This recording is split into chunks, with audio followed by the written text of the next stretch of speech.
we changed the nature of this electorate. We brought so many more younger voters in. We brought so many zero prime voters, as they're described. And we even saw the voter registrations in the last 10 days of this primary changing from about 3,000 to more than 30,000, and that being indicative of more people seeing themselves in our politics.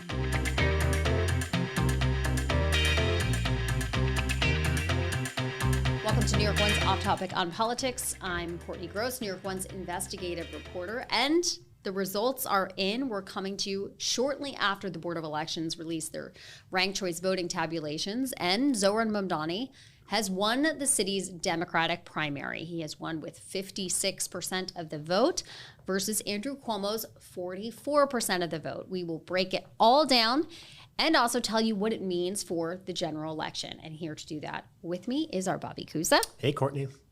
Is this our last mayoral election podcast? No, we still gotta go to November. Well, till yeah, November. what are you talking about? Know, The Democratic primary. It is the last. Ayanna Harry is also here. Hi. Sorry, I jumped in too early. No, this is the last podcast episode we will have talking about the Democratic primary results. This is because we had one that night, and we did it again on Thursday, and now we're doing it. This is the real results. I mean, they haven't been certified. Now I'm getting in like the BOE nerdy abyss of stuff that most people don't really care about. But they certify the election results in a couple of weeks. This is pretty much it. And that's when it's final. This is pretty much it. But this is it. Yeah, this is 56-44. Bobby, you were at the big board. We just had a podcast special. We just had a special on New York One. We were all on the air talking about this when the Board of Elections released the results at noon on Thursday. So immediately. They instantaneously released the results. I mean, basically, we always keep saying ranked choice tabulations, which kind of makes it sound like somebody at the BOE is like, with going pad and ballot by ballot. But the tabulation is just like a button that runs the algorithm, and it immediately spits out the results. And then the Board of Elections immediately releases it. Although it's not quite that simple, because in 2021, the Board of Elections totally screwed it up, and they mixed in ballots that were test ballots. 135,000 of them. So they were actually running... Not to go down memory lane. But, but I mean, it was like just one of many screw-ups over the years by the Board of Elections. So they mixed in test ballots with the real ballots, put out the numbers, and then they were like, oh, wait, sorry. Oops. Those aren't the actual numbers. And I remember it was just like today, we had a special to go over the results, and then we had to be like, actually, sorry, those aren't the real results. And then they put out more results the next day, and those were the real results. But at the time, Eric Adams and Catherine Garcia were still so close together that you couldn't really say for sure what the final outcome was going to be.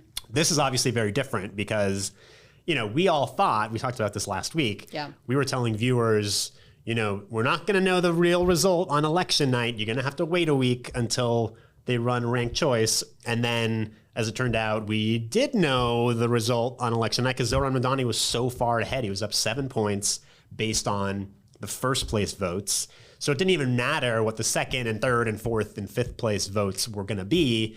And we knew, we figured he was going to grow his lead based on the results today. And he did. He got 99,000 more votes, once they were all redistributed. Those are the twos and the threes. So so when we say more votes, it's not like they found them in a trash bag and then they added it. It's not shady. This isn't shady. It's real. Like, this is what happens with ranked choice voting. Those are ballots where somebody else besides Mamdani or Cuomo was ranked first. Yes. But then Mamdani was also on that ballot ahead of Cuomo, or Cuomo was left off of it altogether. So he gained 99,000. Cuomo only gained 53,000. So that split is like 65-35 percentage-wise. So he obviously way outpaced Cuomo on the ranked choice votes, and that's why his lead went from 7 to 12. But again, none of this, there's no drama here. I mean, we pretty much knew what was going to happen. I guess there was the question of how big was his lead going to be, and does that affect Andrew Cuomo's decision? I thought it was going to be a little bit bigger, too. Yeah. Well, we were all interested to see how many Brad Lander votes went to Mamdani, because obviously they cross-endorsed. So you would think the overwhelming majority of Brad Lander ballots would go to Mamdani. We can't actually really tell the answer to that because of the way that they were tabulated. Yeah, so this is like bulk elimination or batch elimination, and this is like getting now into the weeds. I keep on going down these weeds. You love like, going into the yeah, weeds. I do love the weeds. The city charter, when we passed ranked choice voting many moons ago, we also said, and the way it's written in the city charter is that if it is mathematically impossible for anyone to win and to catch up to the leading contenders, then you can eliminate people in batches. So back in 2021, Eric Adams and Catherine Garcia, it went through many, many rounds. Eric Adams didn't win until the 8th round.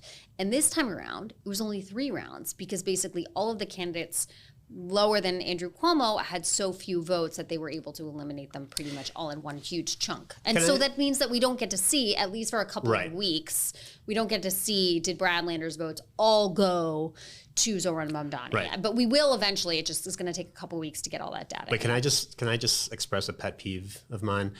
I don't like it when, I'm not blaming you, Courtney, but I don't like it when people say, oh, it took 8 rounds of ranked choice or 5 rounds or 4 rounds, because that's meaningless. It's just 8 rounds. That just means that there was 8 other candidates, right? That it doesn't. If there was only 3 candidates, then it's just 3 rounds. Of eliminating a candidate and then redistributing. But some of them had like some of them had 0.1%, so it doesn't matter. A process, right? But 8 rounds makes it sound like it took them longer. Like it took him longer to win because it was 8 rounds instead of 2 rounds. It did. That is true. And the reason why we say that is because Maya Wiley, and we shouldn't go down the 2021 rabbit hole, but like 2021 had more candidates that were technically viable, right? Right. Because the vote was spread out across more candidates. Right, like Andrew What Yang. I mean by that is, Andrew Yang had a certain percentage. He was in the teens, and then Maya Wiley or Catherine Garcia had 19%, and Maya had 20-something%, and then Adams had close to 30%. So that there was more vote to distribute. Right. There was the support of voters was spread across more candidates. So there were more rounds, Bobby. Right. Which means that there wasn't a concentration of Correct. support amongst a smaller number of candidates, which is why the number of rounds is important, and you're wrong. No, you're not. I'm right. You're wrong. Because there's so many minor Should I candidates. break the tie? Yeah, I think Ayana is with me. So yeah. But there's so many minor candidates that got less than 1%. So by definition, you're going to have all these rounds for all of these minor candidates. So it just makes it look like his win was less convincing somehow than if, I don't know. I just don't think we should talk about how many rounds. I think we should, though, because I think it just goes to show that he was able to win pretty quickly, and it shows that his name was on many, many ballots. Wait, how many rounds are we saying for Mamdani? How many rounds are we saying? 3. That's 3 because of the batch, right? Because of the batch elimination. Yeah, only 3. But what about, but then that's because just also confusing. It is confusing, but in the recent polls that we saw, when they mapped out the, I don't want to use the R word because Bobby doesn't like that word anymore, but when they mapped out the full simulation, it did seem like it took much longer for Zohran Mamdani to reach 50%. So it now does appear that his support is much broader than we thought, and this is another indication of that. Yeah.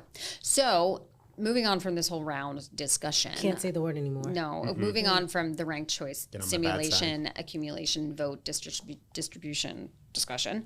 Andrew Cuomo came out with 44% of the vote. Ayana, you've been covering him for many months now. Where is his campaign looking at these numbers? They've been saying that we want to look at the numbers. Yeah, they've been saying they want to look at the numbers, but they also said they don't expect there to be a decision today once the numbers come out.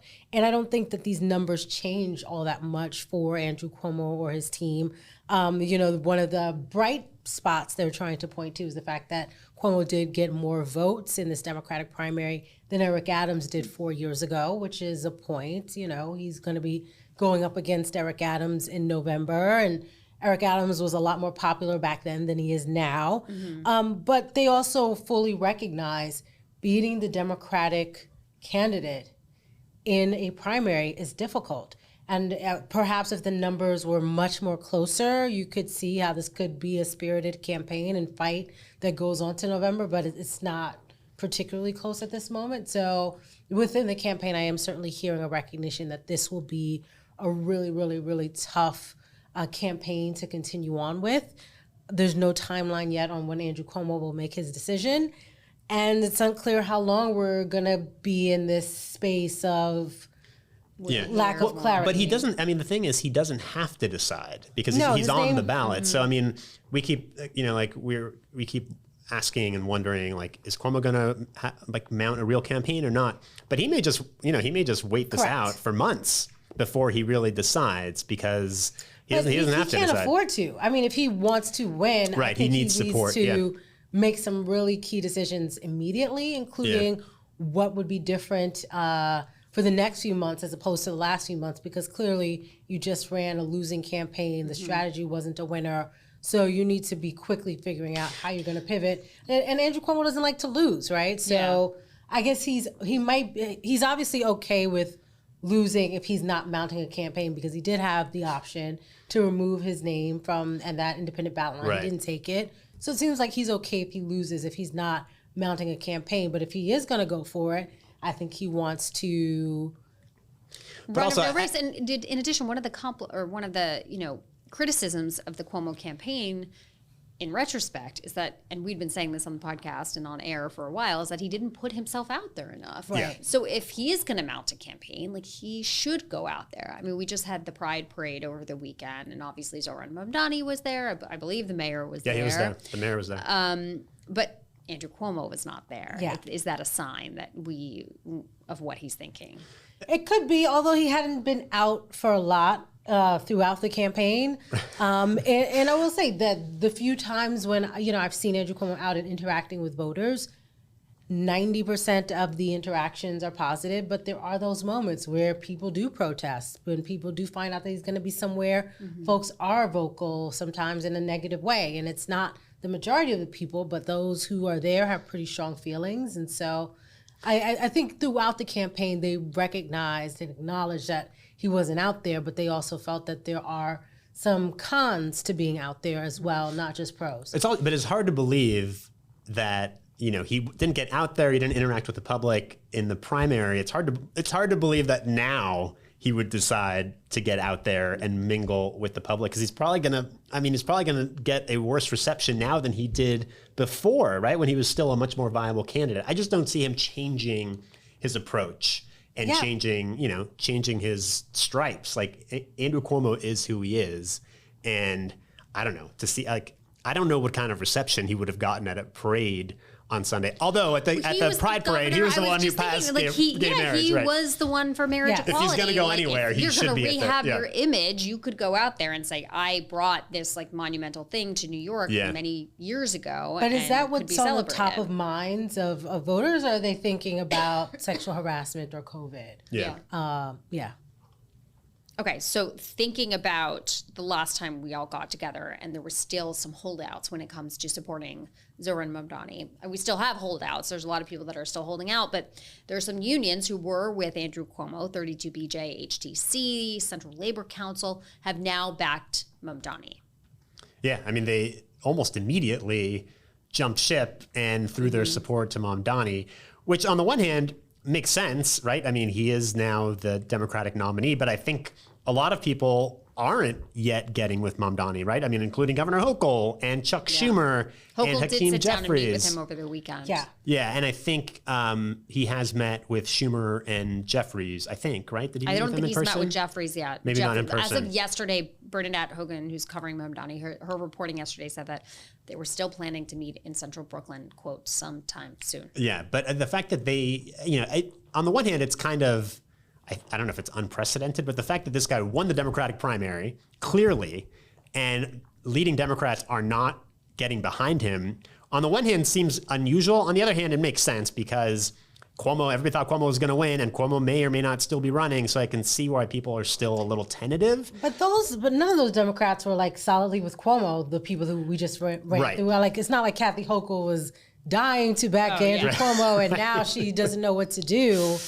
But I mean, are they going to get behind Mamdani at some point? The question for Jeffries and Schumer is so much bigger, though, because, think about what Mamdani has been doing. He was just on Meet the Press for a long interview. I can't recall that length of an interview for, a Democratic candidate for mayor on a national television show like that, in which he was asked whether or not he thinks billionaires should exist, and he said no. And he was asked again about the phrase globalize the intifada, and he really didn't change his tune. He still says that he doesn't want to police language. These questions and supporting Mamdani for someone like Schumer or Jeffries is about the direction of the Democratic Party nationally.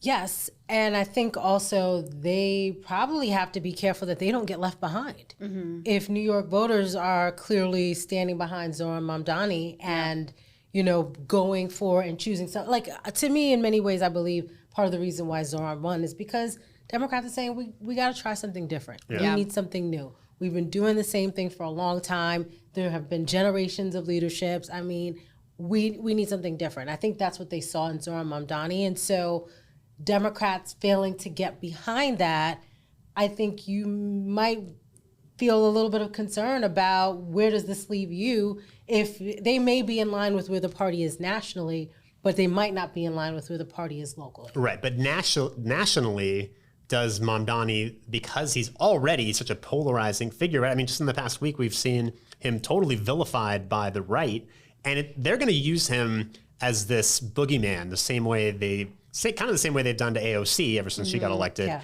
And so for people like Hakeem Jeffries, who's obviously a more moderate Democrat, he must be thinking, is this guy going to be a millstone that's dragging me down because he is this left-wing boogeyman, right? Or do I need to get in line because this is the future of the Democratic Party? Did we look at his district? And is he going to be facing a primary? Yeah. Schumer too. I mean, there's been rumblings for months about AOC primarying him. I mean, now there's talk about AOC running for president, and maybe that's the candidate they should go for in 2028.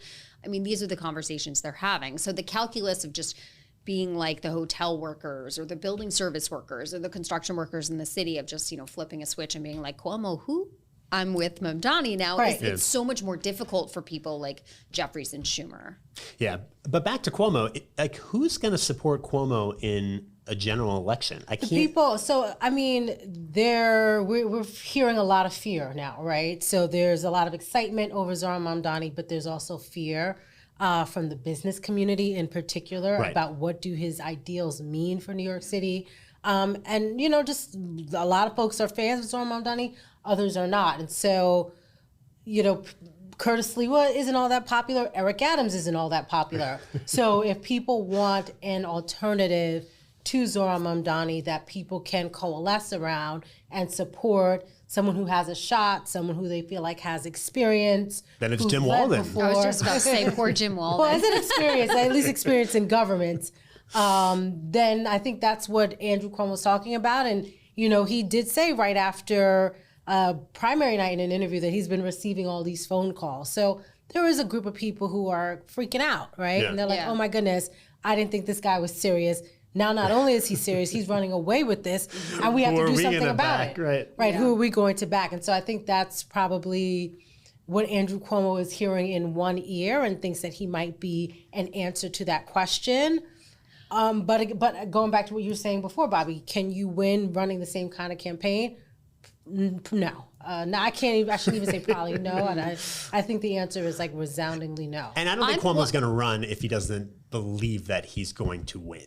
Right?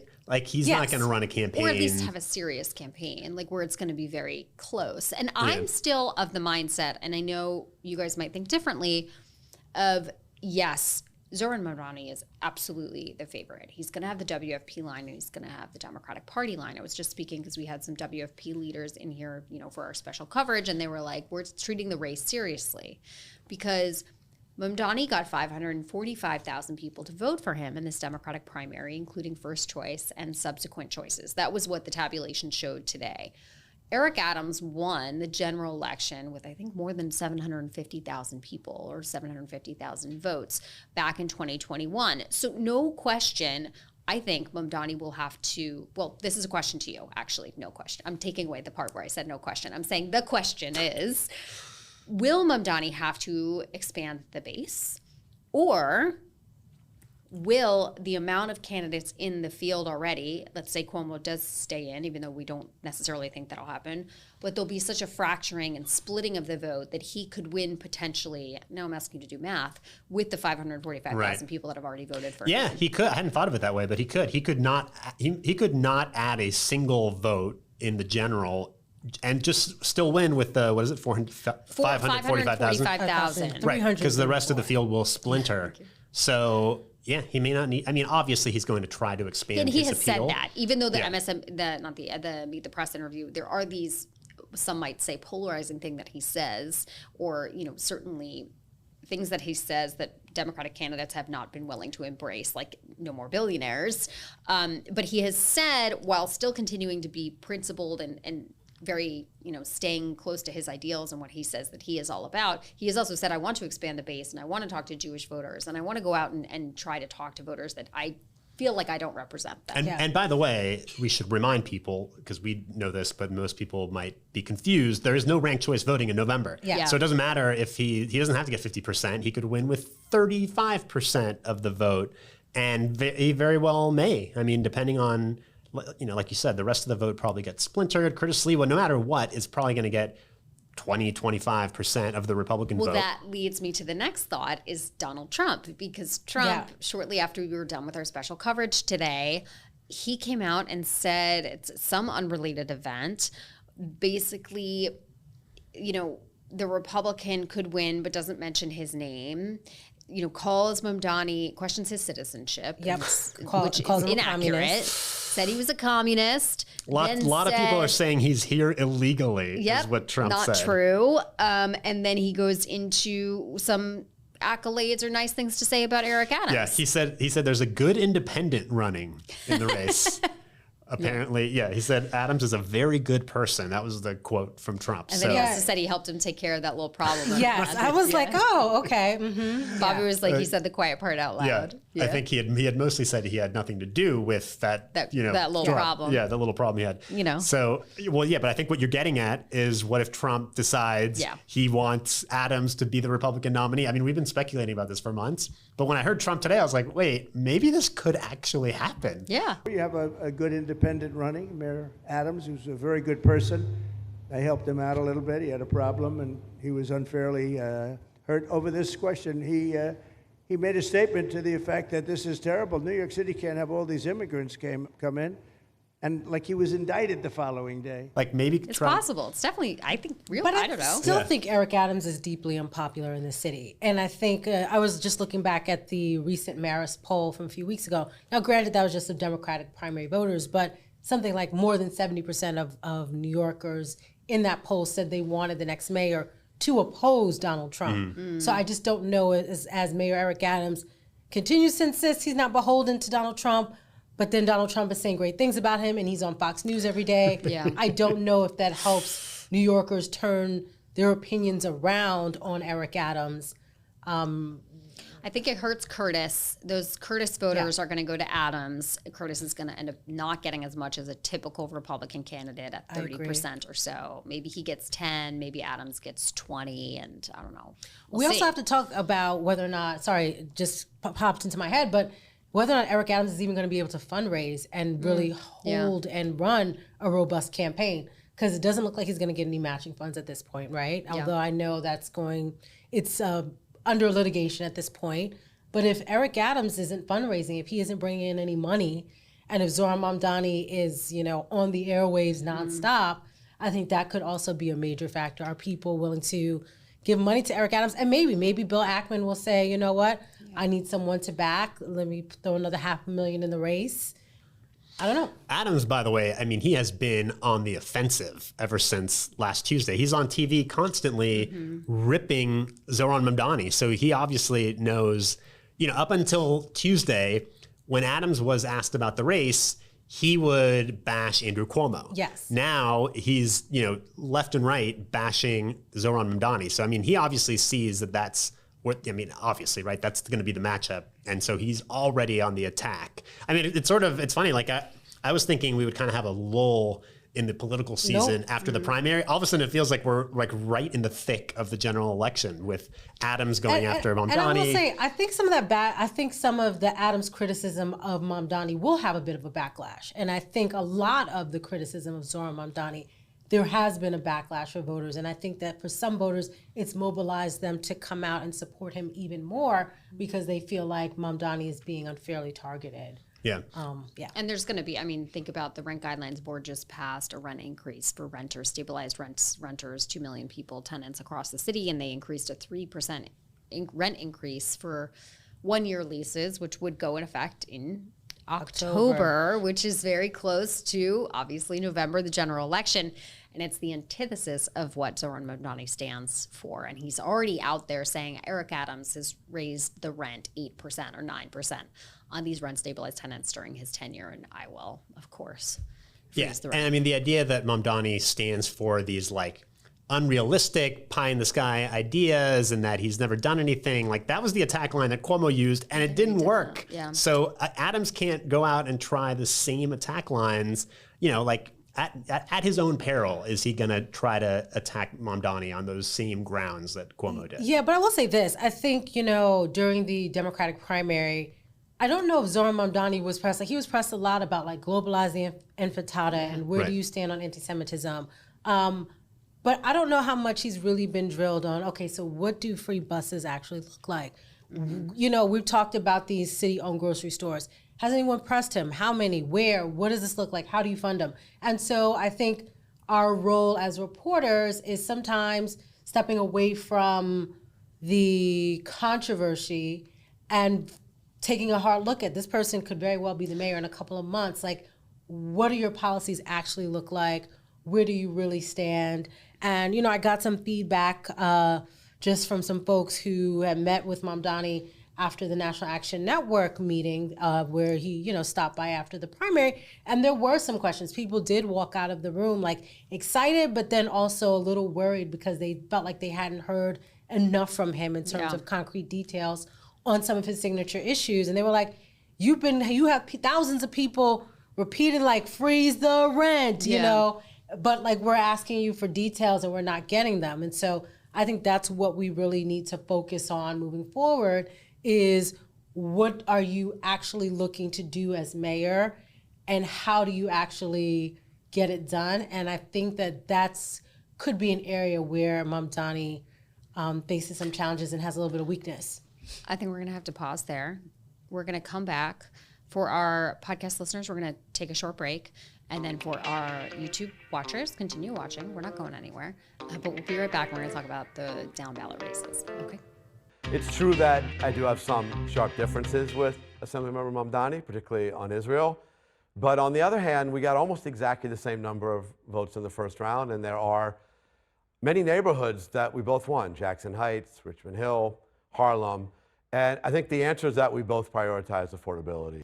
Okay, so Ayanna was just talking about how we need to drill down into Mamdani's policy proposals, and we will do that. But not right now. But not right now. I almost want to continue the conversation for 2 seconds, and that is because I feel like we have, especially with his tax proposals, it is something, you know, he wants to raise the corporate income or corporate taxes on corporations, and like the Partnership for New York City and all these people have said, well, you know, you increasing them to the level of New Jersey is not what you're saying because you're not factoring in the MTA taxes that we have or the New York City based taxes that you have. Like New Jersey's corporate tax is 11%-ish. Ours, if Mamdani's plan would go into effect, allegedly, according to the Partnership for New York City, would be above 20%. I mean, he's got these answers on the grocery stores. There'd be one in every borough. It's only $60 million. It's so small compared to the whole big budget. But there are a lot of questions, I agree with Ayanna, out there about certainly his tax proposals and universal child care and how all of this gets paid for when Albany doesn't even want it. Right. I mean, it would have to be passed in Albany. Yeah. And I heard Cuomo making the argument, which makes perfect sense. How are you going to get Albany to pass a statewide tax that's really designed just to benefit New York City? Yeah. Right? You're never going to get upstate legislators to go along with that, or even downstate legislators. So he has very ambitious ideas for how to fund these projects that are going to be very difficult to make happen. But, you know, everybody said the same thing about Bill de Blasio, that he was never going to be able to get universal pre-K done, and he got it done. So, give Mamdani points for optimism or something. All right, Bobby, this is your moment to shine. Not about Mamdani, but about all the down-ballot races. Do I not usually shine? You do I feel like shine. I'm I'm shining right sorry, but shine away. What is going on with the rest of ranked choice voting? Can you just break down everything else Sure, I'll break happened? everything down. Vote by vote for every race. The thing is, I kept saying this on our air today. Ranked choice actually changed the outcome of no races. None. There was no race where there's no race, first of all, where it changed the outcome. There's no race where somebody came from behind to win. And in no race did it even really measurably change the lead that the first place candidate had on primary night. Because we were thinking, I in particular was watching City Council District 4 in Manhattan. That's where Virginia Maloney is running. She's the daughter of longtime Congresswoman Carolyn Maloney. She was only up by a little more than 1 point.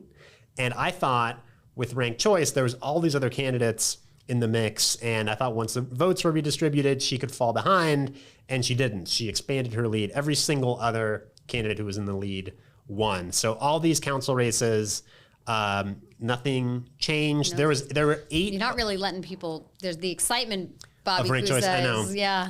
I mean, all these people who did their rankings, it was all but for it's nothing. still fun. Okay. It wasn't for nothing Obviously, because I sound the like a 2 real and nerd, 3, they helped propel their wins, right? Yeah. Well, propel them. I guess you could look at it that way, but the outcome was the same. But I feel like for civic engagement, it does get people more, involved, thinking about it, and talking learning with more friends. about all the candidates. Yeah, learning Yeah. more about all the candidates. I do think that, people will tell you 4 years ago, I was like, I don't know why are we doing this and never changing the outcome. But now I get it, and I see the excitement in people, and they're strategizing their ballots, and so I do think there is a There was benefit. less backlash this time, for Yeah. sure. I feel like people are kind of starting to get it. And then there was a couple of races, City Comptroller and Manhattan Borough President, that went to ranked choice. But in both those cases, we already knew the outcome, right? Mark Levine was going to win Comptroller. He was already at 48-something%, and you just have to get over 50.